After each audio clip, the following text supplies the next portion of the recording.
कई खौफनाक हवेलियां, भूतिया हवेलियों के किस्से अब तक आपने सुने होंगे, मगर ऐसी कोई हवेली नहीं थी जहां कोई रहता हो। इसलिए दास्तान कितनी सच है और कितनी झूठ, ये शक हमेशा बना रहता है। मगर आज जिस हवेली की कहानी हम आपको बता रहे हैं, वहाँ एक परिवार रहता है और साथ में रहती है रमिया, जिसे मरे हुए 200 साल का वक्त गुजर चुका है। अगर वक्त के पन्नों का हिसाब लिया जाए तो दास्तान करीब 200 साल पुरानी है।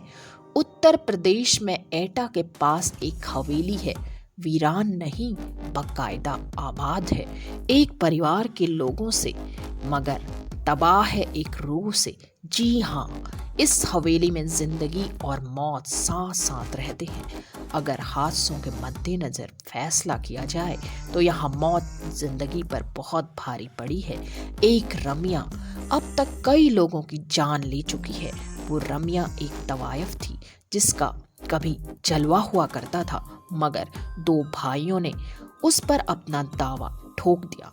नाच देखने के दौरान झगड़ा हुआ, फिर झगड़ा शुरू हुआ और फिर इस झगड़े में जो हुआ उसकी निशानी थी एक मौत। वो रमिया झगड़े में बेमौत मारी गई।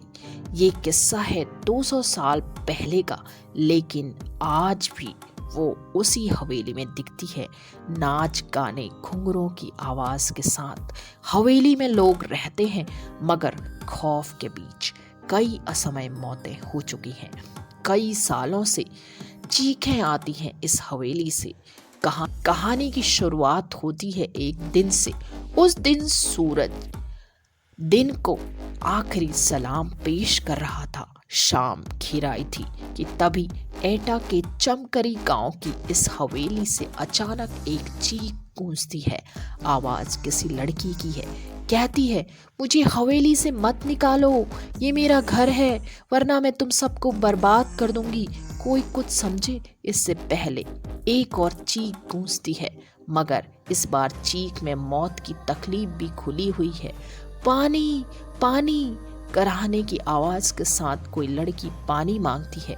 ये वाकया कहीं और होता तो शायद कोई न कोई तो मदद के लिए आ भी जाता, मगर इस गांव में हर कोई डर से सहम जाता है, क्योंकि पिछले कई दशकों से ऐसी चीखें इस हवेली से निकलती रहती हैं और लोग कांपते हुए सुबह का इंतजार करते हैं।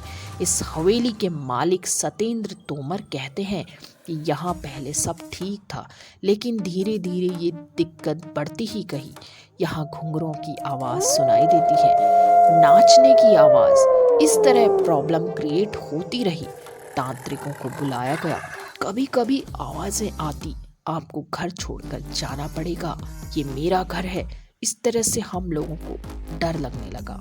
हम लोग खौफ के साए में जीने लगे। लेकिन सवाल ये था कि आखिर कौन है ये लड़की और इसका इस घर से क्या रिश्ता है, क्योंकि दिन ढलते ही इस हवेली के पास से होकर गुजरने वाले रास्तों पर कब्रिस्तान सा सन्नाटा पसर जाता है और एक अजीब अनमनी से लड़की इस हवेली में भटकती दिखाई देती है।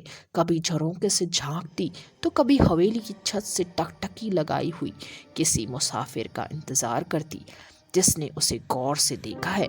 बताते हैं कि उसकी नजरें बर्ची की तरह कलेजी को चीरती सी लगती हैं, मगर कभी इन्हीं नजरों के दीवाने थे लोग। वो जहाँ खड़ी होती थी उसी के आसपास खड़े होकर लोग उसका दीदार करना चाहते थे। जिस घर में वो रहती थी उसकी खिड़की पर लोगों की नजरें टकटकी लगाए रहती थी। इंतजार करते थे लोग कि कब खिड़की खुले और उसका दीदार हो। ऐसा जलवा था रमिया का।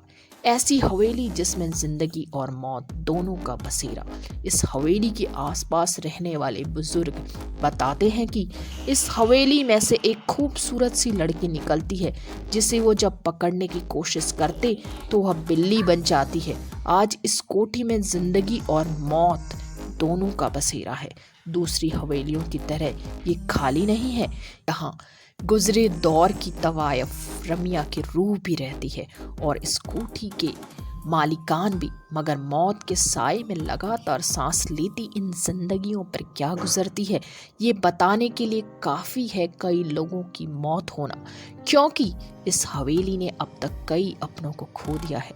हद तो ये है कि इस हवेली के बच्चे भी शैतानी करने या चहकने से पहले सोचने लगे हैं। इस हवेली में आज जितनी भी जिंदगियां बाकी बची हैं उनके चेहरों पर जिंदगी का कोई नामो निशान नजर नहीं आता। एक खूबसूरत मगर खौफनाक चेहरा उन्हें लगातार नजर आता है, एकटक घूरता हुआ, शायद ये पूछता हुआ कि इतने लोगों की मौत के बाद भी क्या हिम्मत बाकी है यहाँ रहने की। मगर रम्या आखिर क्यों इंतकाम की आग में झुलस रही है? क्यों उसे मासूम बच्चों पर भी तरस नहीं आता? क्या हुआ था उसके साथ? आखिर कौन थी रम्या बाई? रम्या बाई, उसकी पायल जब छनकती थी तो लोग दीवाने हो जाया करते थे। हर हवेली का मालिक ये सपना पाला करता था कि एक दिन ये घुंघरू सिर्फ उनके लिए खनकेंगे। बात करीब 200 साल पुरानी है, जब रम्या इसी हवेली में मुजरा किया करती थी। रम्या के दीवानों की फहरिस्त में इसी इलाके के 2 सगे भाइयों का नाम भी शुमार हुआ करता था, जो तकरीबन हर शाम उसी के पास गुजारा करते थे। मगर रम्या उस बला का नाम था जिसकी खूबसूरती और हुनर के आगे क्या रिश्ते क्या नाते पल भर में बिखर जाते थे। और यही हुआ उन दोनों भाइयों के साथ। रम्या को लेकर दोनों इस कदर जज्बाती हुए कि एक दूसरे की ही जान के दुश्मन बन गए। और जब रम्या ने बेकाबू हालात काबू में करने की कोशिश की तो गुस्से से लहराता हुआ एक खंजर रम्या के शरीर में उतर गया। दरअसल ये कहा जाता है कि दोनों भाइयों की लड़ाई में रम्या बीच बचाव करने आई थी। उसकी दीवानगी ही उसका कसूर बना। वो चाहती थी कि दोनों में खून खराबा ना हो, लेकिन हुआ उसके ठीक उल्टा। खून तो हुआ, लेकिन उन दोनों भाइयों का नहीं, बल्कि रम्या का, जिसका कोई कसूर नहीं था। अगर कोई कसूर था तो वो उसकी खूबसूरती का, कसूर था तो उसकी दीवानगी, और कसूर था तो उसकी मचकती कमर और बलखाती चाल की, जिस पर वहां से 7 कोस दूर तक वाले भी खींचे चले आते थे। लेकिन आज उसी खूबसूरती पर 2 भाई ऐसे टूटे कि आपस में ही भिड़ गए और खंजर रम्या के सीने में घुस गया। वो खंजर बहुत गहरा जख्म छोड़ गया। जिंदगी की सांसें उसकी टूटी हुई पायल के घुंघरुओं की तरह बिखरती जा रही थी। मौत दस्तक दे चुकी थी और फिर रम्या के साथ ही नाच गाना, मस्ती ठिठोली, सब कुछ खत्म हो गया था उसकी मौत के साथ। और ये मौत इस हवेली पर बहुत भारी पड़ी। वक्त बीतता गया मगर उसकी यादें कभी धुंधली नहीं पड़ती भी कैसे, क्योंकि रम्या ने तो इस हवेली को छोड़ा ही नहीं था। वो आज भी लोगों को नजर आती है, मगर गाती गुनगुनाती नहीं, बदहवास घूमती हुई, याद करती हुई उन सुनहरे दिनों को जब एक महफिल उठती नहीं कि दूसरी सजाने को बेताब लोग वहां पहुंच जाते। फर्क सिर्फ इतना है कि 200 साल पहले इस ड्योढ़ी से निकला हर कदम मस्ती से झूमता हुआ निकलता था, मगर आज यहाँ से लाशें निकलती हैं। आज भी यहाँ मरने वालों का दिखता है साया। इस बारे में हवेली मालिक सतेंद्र तोमर बताते हैं कि मेरी माँ को एक दिन साया दिखाई दिया था, उसके बाद उनकी मौत हो गई थी। इस तरह रम्या का प्रकोप हमारी हवेली पर हमेशा खौफनाक साए की तरह पड़ता गया।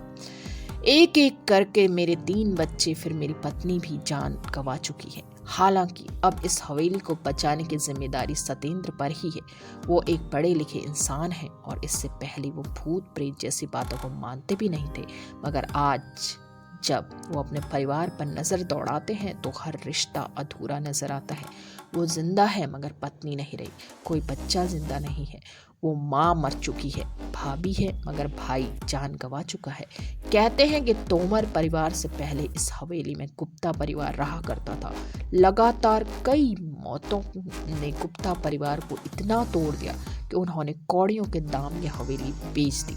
खरीदी तोमर परिवार ने, और खरीदते ही बच्चे बूढ़े जवान एक एक करके 8 लोग मौत के मुंह में समा गए। फिर सहारा लिया पूजा पाठ का, नतीजा इस बार उसकी जान गई जिसने पूजा कराई थी। आज भी हवेली में नहीं आती है कभी रौनक, इस हवेली के बारे में पुरानी मालकिन आखिर क्या सोचती है?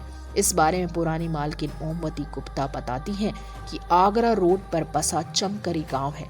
वक्त के पलों को बुनते बुनते आज तकरीबन 200 साल गुजर चुके हैं, लेकिन इस हादसे के बाद यहाँ कुछ नया नहीं हुआ, सिवाय रमिया की दास्तान की, जो यहाँ के ताने बाने में बुन सी गई है। कुछ इतनी शिद्दत की बकायदा नजर भी आती है, अनमनी सी भटकती हुई हवेली के बाहर भी और अंदर भी। नतीजन उसके मालिकान इसे बेच देना ही बेहतर समझ रहे हैं। यही वजह है कि आज इस हवेली में किसी के चेहरे पर रौनक नहीं नजर आती। बच्चे गुमसुम से रहते हैं, बड़े जैसे बस जिंदा हो।